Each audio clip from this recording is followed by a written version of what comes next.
Assalamualaikum warahmatullahi ta'ala wabarakatuh. Selamat pagi anak-anakku. Bagaimana kabarnya pada pagi hari ini?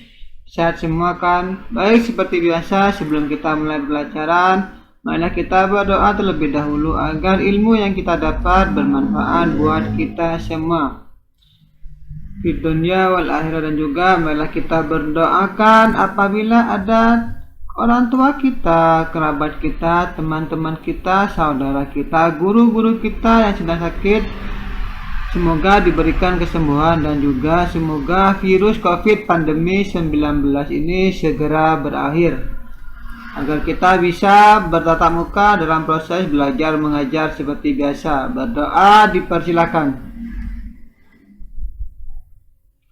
Dapat diakhiri. Silakan dibuka LKS-nya bab 3 halaman 49, yaitu perumusan dan pengesahan Undang-Undang NRI tahun 1945. Di sini ada gambar 1.1 yaitu sidang BPUPKI 2 membahas tentang rancangan Undang-Undang Dasar.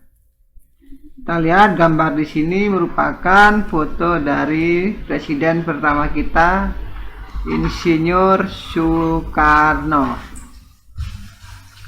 Proses perumusan dan pengesahan Undang-Undang tahun 1945. Undang-Undang Dasar 1945 merupakan konstitusi bangsa atau negara Indonesia.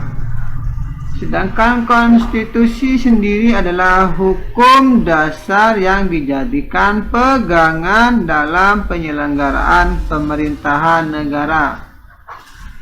Konstitusi bukan undang-undang biasa. Sebagai konstitusi negara, Undang-Undang 1945 memiliki kedudukan tertinggi di antara peraturan perundang-undang yang lain. Jadi konstitusi merupakan hukum dasar tertinggi yang ada di Indonesia. Halaman 50, perumusan Undang-Undang 1945 dalam sidang BPUPKI. Masih ingat kan singkatan dari BPUPKI sendiri?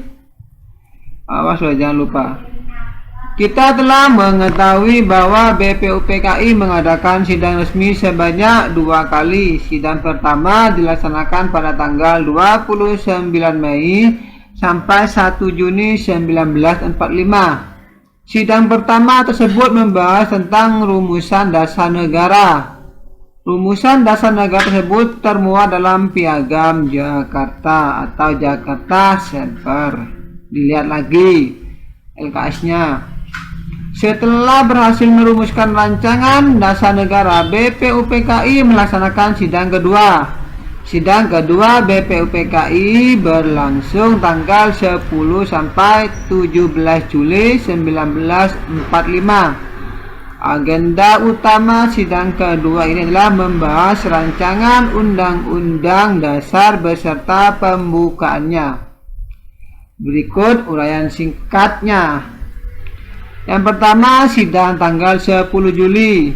Sidang dibuka oleh Ketua BPUPKI yaitu Rajiman Widyodiningrat dan dilanjutkan dengan pengumuman mengenai penambahan anggota baru BPUPKI sebanyak 6 orang, yaitu Abdul Fattah Asikinata-Negara, Suryo Hamijojo, Muhammad Nur Besar dan Abdul Kafar. Dalam sidang tanggal 10 Juli ini diambil keputusan tentang negara republik.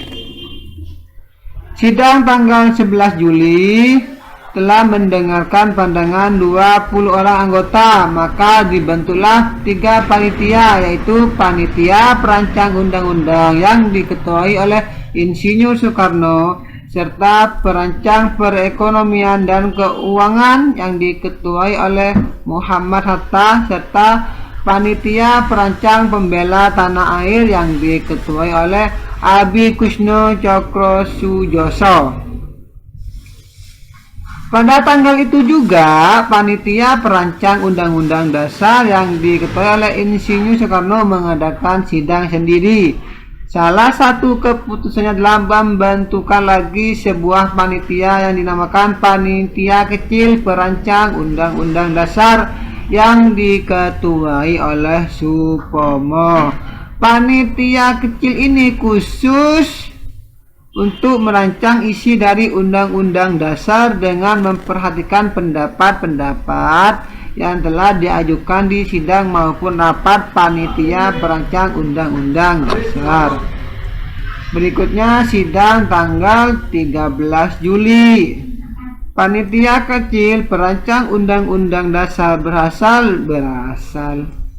berhasil membahas beberapa hal dan menyepakati antara lain ketentuan tentang lambang negara, negara kesatuan, sebutan majelis permusyawaratan rakyat, dan pembentukan panitia penghalus bahasa yang terdiri atas Husain, Haji Agus Salim, dan Dr. Supomo.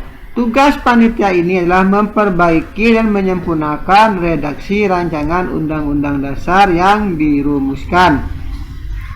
Sidang tanggal 14 Juli. Sidang pada tanggal 14 Juli ini dilakukan untuk menerima laporan panitia perancang Undang-Undang Dasar. Laporan ini disampaikan oleh Insinyur Soekarno sebagai ketuanya.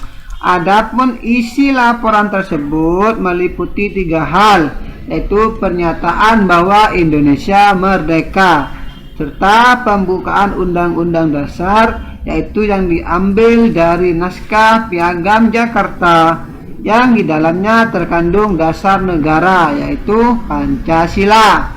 Yang ketiga, Undang-Undang Dasar itu sendiri termasuk aturan peralihan serta aturan tambahan. Sidang tanggal 15 Juli. Sidang dilakukan dengan agenda pokok, yaitu pembahasan rancangan Undang-Undang Dasar. Saat itu Ketua Perancang Undang-Undang Dasar, yaitu Insinyur Soekarno, memberikan penjelasan tentang rancangan Undang-Undang Dasar yang dihasilkan. Hal ini kemudian ditanggapi oleh Muhammad Hatta.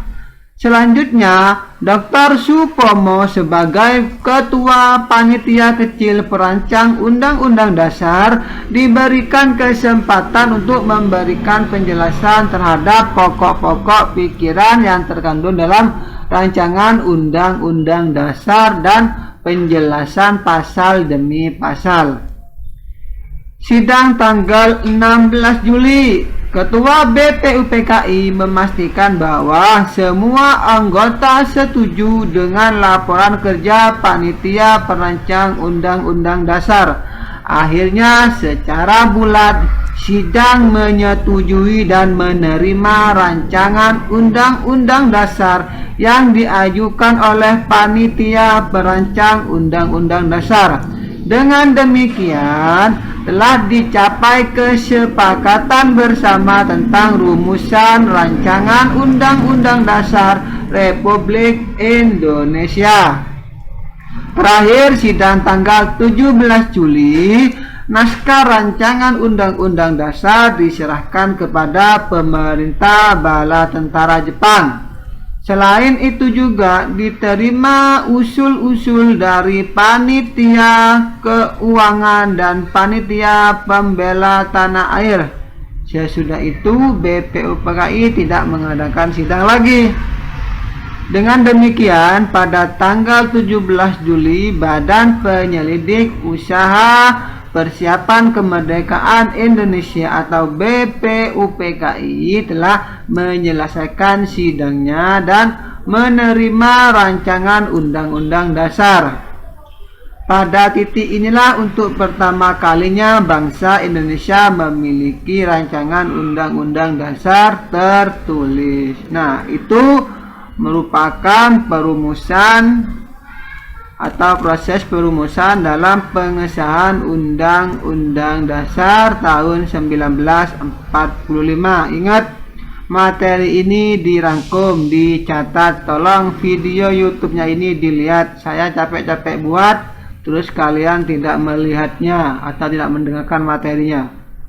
Tolong kerjasamanya yang baik. Jangan lupa belajar, tetap jaga kesehatannya. Hal-hal yang tidak kalian pahami bisa tanyakan kepada saya. Sekian, terima kasih. Wassalamualaikum warahmatullahi taala wabarakatuh.